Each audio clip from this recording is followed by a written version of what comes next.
My name is Lauren Carter. Until 3 months ago, I was the chief operating officer of Carter Genomics, the biotech firm my father built from nothing. That morning, I walked into the boardroom with a steaming cup of coffee and my father's old leather portfolio, not knowing it would be the last time I'd see that room as an executive. They didn't even let me finish the meeting. The moment I sat down, Richard, my stepfather, and now acting chairman, cleared his throat and asked to speak privately. I remember the faces around the table, a mix of pity and avoidance, none of them meeting my eyes, as he delivered the board's decision. They told me I lacked the experience for senior leadership. I wasn't ready to lead a billion-dollar company in a competitive market. Then they offered a severance package like it was some sort of consolation prize for gutting my entire life. Security walked me out of the building that bore my family's name. I didn't cry. I didn't plead. I just walked one step after the other as employees stared in stunned silence and the elevator doors closed behind me like the end of a chapter I hadn't finished writing. They thought it was over, that they'd buried me under their votes and boardroom whispers. But they forgot one thing. I didn't learn business from textbooks or consultants. I learned it from a man who built empires with grit vision and the kind of integrity that terrified people like them. So no, I wasn't done. Not by a long shot. I was 7 when I first started tagging along with my dad to the lab. While other kids spent their summers at camp, I spent mine drawing DNA strands on whiteboards and sneaking extra granola bars from the break room. I didn't understand the science back then, but I understood how people looked at him with quiet respect and trust, like they knew he was building something that mattered. He never treated me like a visitor. He handed me a clipboard and taught me how to read chemical labels, how to ask questions, and how to listen more than I spoke. He'd say the job of a leader isn't to have all the answers. It's to know how to find them. And more importantly, who to ask. As I got older, he pushed me harder. Summers in the warehouse learning logistics. Afternoons with the finance team understanding burn rates and budget cycles. He'd bring home printouts and markups, not bedtime stories. But it never felt like pressure. It felt like being trusted. When I graduated from business school, I came back with a degree. But I knew the real education had already happened in those long nights at the office in parking lots where we sat in silence after tough board meetings in hospital rooms, where he met patients using the tests his company helped develop. He showed me that leadership was about accountability, about standing tall when the numbers tanked and when the science failed. He never sugarcoated the cost of this work. He told me people would lie, steal, and undercut. But he also believed that if you built something with heart and purpose, it could outlast all of that. He built Carter Genomics not to sell it, but to save lives. And he trusted me to protect that vision. So when they pushed me out, they didn't just fire an executive. They tried to erase a legacy built from childhood curiosity and hard-earned trust. But I'd spent my whole life walking those halls. I knew every inch of the company, every story behind every hallway plaque, and I wasn't about to let any of it get sold for parts, not while I still had breath in me. The boardroom felt colder that day, though I couldn't tell if it was the air or the tension thickening every breath. I walked in with my usual notes, ready to review new trial projections and budget allocations, not sensing the silence that waited to fall like a trap. Richard sat in my father's old chair. Arms folded, eyes blank. I took my seat, smiling at a few familiar faces, but no one smiled back. Instead, they stared at their papers like they couldn't bear to look up. Something was wrong. It hit me in the gut before a single word was spoken. Richard cleared his throat, using the tone I recognized from family dinners when he was about to ruin something. He said they needed to talk about my future at Carter Genomics. I tried to laugh lighthearted because surely this was a joke. I told them I was already living my future. I'd been raised for this role. But no one laughed. They avoided eye contact. The same people who once toasted my father's legacy now acted like I was a stranger. Thomas mumbled something about concerns. Margaret jumped in about leadership maturity. They said I lacked gravitas, that the board had agreed unanimously. It was time to bring in someone more seasoned. Every word stripped another layer off my skin. I asked if they were serious, if this were really happening. No one answered. Only Richard held my gaze, and in his eyes, I saw what I hadn't wanted to believe. This wasn't about performance. It had never been about leadership gaps. This was a carefully timed betrayal.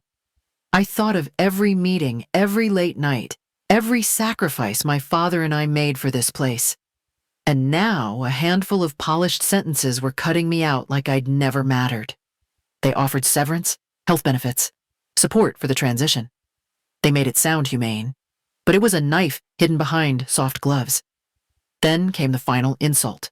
They called for security. 2 men in dark uniforms stood by the door like I was a threat, like I was dangerous for still believing this company stood for something more than profit margins and board votes. I gathered my things slowly, not because I needed time, but because I wanted them to feel the weight of what they were doing. I slipped my father's pen into my jacket pocket. That they couldn't take. As I walked out, I turned back just once, looked them all in the eye. I didn't raise my voice. I didn't beg. I just told them they'd made a mistake they couldn't undo. And with every step down that hallway surrounded by silence and stares, I made a promise to myself. If they wanted a fight, I'd give them one. But not the kind they expected. Theirs would come quietly, relentlessly. And it would start the moment those elevator doors closed behind me. The day after I was removed, I sat in my apartment staring at the ceiling, unable to sleep. Rage had cooled into something sharper, something that demanded precision. I picked up my phone and called an old friend from business school who now specializes in corporate investigations. Within 48 hours, I had a discreet investigator digging into digital trails, meeting schedules, and private communications. I wanted names, dates, motives. If they were going to play dirty, I needed to know how long they'd been planning it and who had been holding the knife. What he found shattered whatever fragments of trust I had left. The conspiracy didn't start after my father passed. It started months before, while he was still alive, still showing up to work at dawn, still talking about our next product launch. There were encrypted emails between board members, drafted sale documents, and even a timeline for removing me. The language they used was cold clinical, like gutting the company was just a matter of logistics. They spoke of my father as an obstacle, of me as a loose end. Every word read like a betrayal, not just of me, but of everything we had built. I sat in the dark with the printed emails in my lap, my heart pounding. I felt foolish for not seeing it sooner, but that feeling didn't last. It was quickly replaced by clarity. They'd made a move. Now it was my turn, and I was going to hit them in ways they never saw coming. I was halfway through a bottle of bad red wine and 300 pages into the corporate bylaws when I saw it. Buried in Section 9.3 was a clause that changed everything. If any shareholder or coalition held more than 75% of voting shares, they had the power to override board decisions, including executive appointments. I read it twice, then a third time. It wasn't a loophole. It was a weapon, one they had forgotten existed, or never expected me to find. Suddenly, the ground under my feet shifted. I didn't need to beg for my job back. I didn't even need to fight them directly. I just needed the numbers. I pulled up the shareholder registry and began to map it out. My father had left me 22%. The board held 30%. The rest was fragmented between institutional funds, early employees, and smaller investors who still believed in what we were doing. I didn't have the power now, but I could build it. That night, I created a spreadsheet, color-coded names, and drafted outreach scripts. I wasn't going to scream in protest. I was going to outmaneuver them in silence. If they wanted to treat this like a game of control, fine. I'd play. Only this time, the rules would be mine. Her name was Dr. Elena Reed.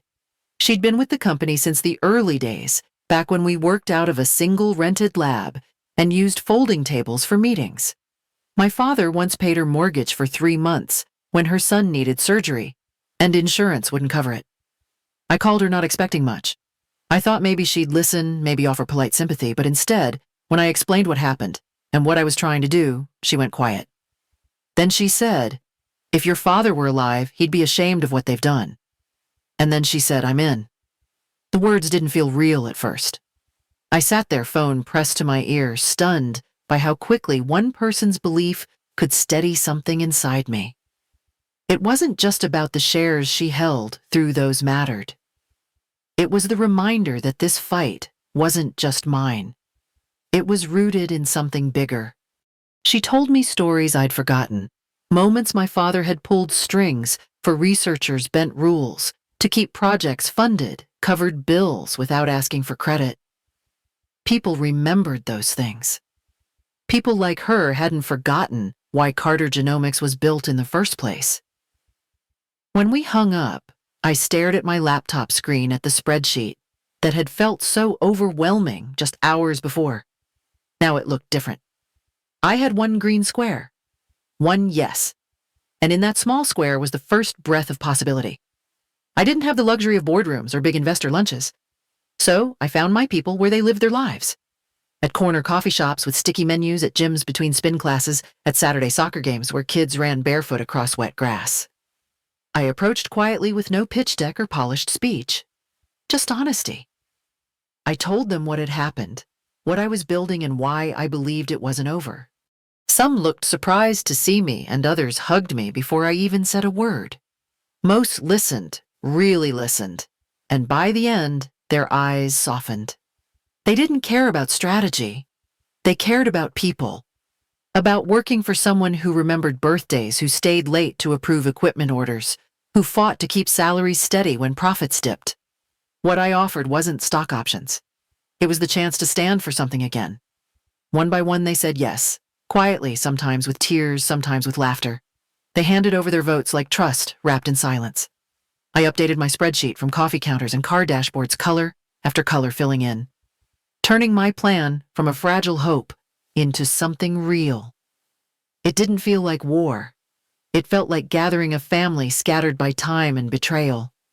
And with every yes, I knew I was getting closer, not just to take the company back, but to restore the soul they tried so hard to erase. It came in the form of a calendar invite with no context. The sender was Crestline Capital, one of the most respected biotech-focused funds on the East Coast. I stared at the name for nearly a full minute before opening the message. The meeting was short, direct. They knew what had happened.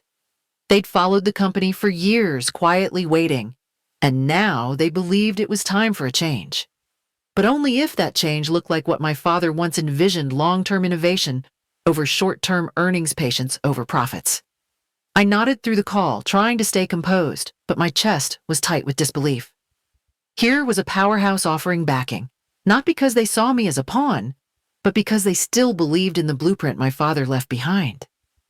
It felt like someone had just opened a second front in a battle I thought I was fighting alone. They offered strategic shares, advisory muscle, and public endorsement. All they asked was that I lead the company the way it was meant to be led. I said yes before the call ended, heart pounding, eyes burning. When I hung up, I sat back and took a deep breath. The tide had shifted. The little green boxes in my spreadsheet were starting to look like something massive. This wasn't just a comeback. It was the start of something that might actually win. I registered a shell company under a name close enough to Carter Genomics to spark rumors, but distant enough to pass as a coincidence. Then I let a few whispers leak: strategic partnerships, ex-employees joining me, patents being filed. None of it was real, but it didn't need to be. It just had to sound plausible. Within days, the board started to squirm. I saw their panic in a leaked email chain, trying to figure out if I was planning to poach talent or launch a competing platform. They even hired a firm to track my moves. I laughed when I heard that. They were watching the wrong game. Meanwhile, I kept building my actual plan in silence while they chased ghosts. The more noise I made in the wrong direction, the more pressure they felt to act. I even took a few meetings in glass-walled restaurants, knowing full well someone would see me. Watching them burn energy on shadows was strangely satisfying. They thought they were outsmarting me, but every move they made was exactly what I wanted, and by the time they realized they'd been played, I'd already taken the next step, one closer to the chair they stole. It came down to one final call. One last investor held just under 2%. I'd met him once at a conference years ago.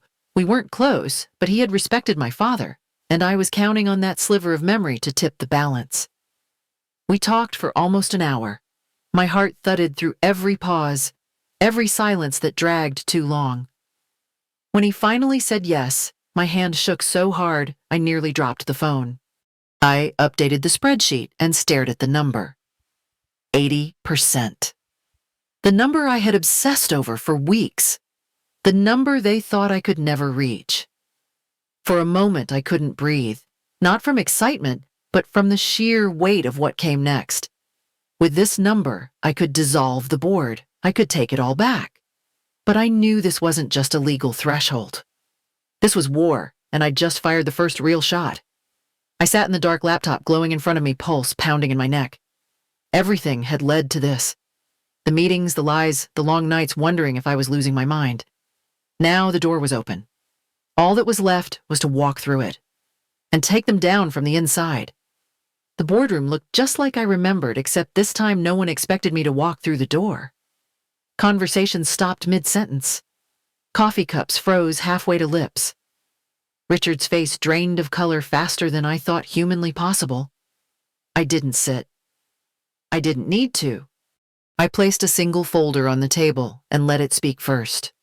Inside were printed emails, time-stamped documents, and financial back-channel trails, all proof of the months-long conspiracy to remove me and sell the company. I didn't raise my voice. I didn't have to. Every eye in that room stayed locked on mine, except for the ones that dropped in shame. I called them by name, one by one. I reminded them of their votes, their words, their silence when it mattered most. Margaret shifted uncomfortably when I read out her email, recommending a complete restructure to remove legacy bias. Thomas blinked too fast when I mentioned the contract he signed with the private equity firm 2 weeks before my father died. Then I laid down the numbers. 80%. Verified, notarized binding. I owned more of this company than all of them combined, and with that, I motioned to dissolve the current board. They stammered. Richard tried to push back, citing the process. But the lawyer I brought with me calmly slid a packet across the table, confirming the legality of every step I had taken. They were done. Their control was over. And in that moment, the room shifted. I could feel the weight of the building tilt back toward its original center, toward integrity, toward vision, toward everything my father built and they tried to erase. I turned to Richard last. I told him that betrayal disguised as leadership was still betrayal, that legacy couldn't be bought or stolen. It had to be earned. And he had forfeited that right the day he voted against me. I ended the meeting by announcing my return, not just as a shareholder, not just as a survivor, but as the new CEO. The room sat in stunned silence as I walked to the head of the table, pulled out the chair that had been mine all along, and sat down. It didn't feel like revenge. It felt like restoration. And for the first time in months, I breathed without a knot in my chest. I wasn't back just to prove them wrong. I was back to build something better, something they could never destroy again. The office still smelled faintly of his cologne, even after all these months. I closed the door behind me, walked across the room, and rested my hand on the back of his old leather chair. It was worn in all the right places, like it remembered him better than anyone else could. I sat down slowly, the weight of the past settling in, alongside the future I was about to build. Then I opened my laptop and wrote a letter to every employee. I told them we were done chasing short-term wins and cutting corners to please people who never stepped foot in a lab. I told them we were going back to what mattered. Purpose, science, patience. I promised transparency, collaboration, and a culture where every voice mattered because it always had. And I asked for their trust, not because of my title, but because of the road I had taken to get here. As the sun dipped low behind the building, I turned to the photo on the shelf. My father stood there smiling beside a younger version of me in a white lab coat 3 sizes too big. I whispered, "We made it." And for the first time in what felt like forever, I believed it. This chair was his. Now it's mine. And I will spend every single day making sure it still stands for everything he built it to be.